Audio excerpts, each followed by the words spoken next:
Hello viewers, আসসালামু আলাইকুম। আশা করি সবাই ভালো আছেন। আজকে আমি আপনাদের টক ঝাল মিষ্টি কাঁচা আমের আচার বানানো দেখাবো।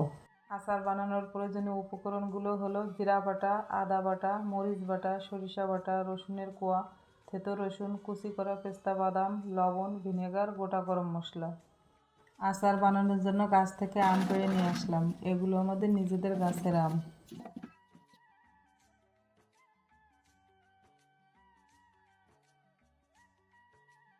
আমগুলো একটা পাত্রে পরিষ্কার পানি দিয়ে ধুয়ে তুলে নেব, যাতে আমের কষ বা ময়লা না থাকে।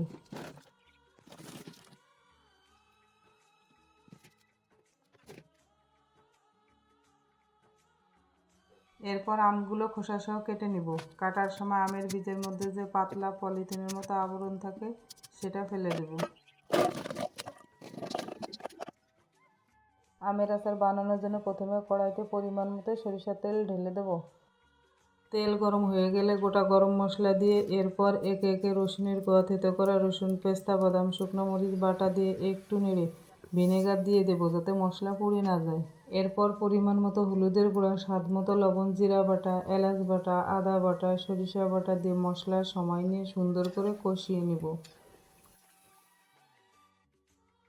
কষানো হয়ে গেলে কেটে রাখা আম দিয়ে মশলার সাথে নেড়ে মিশিয়ে নেব।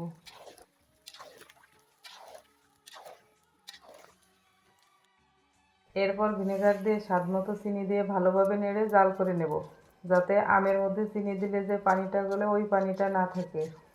এখানে আমি পাঁচফোড়ন ব্যবহার করিনি, আপনারা চাইলে পাঁচফোড়ন ভেজে গুঁড়া করে দিবেন।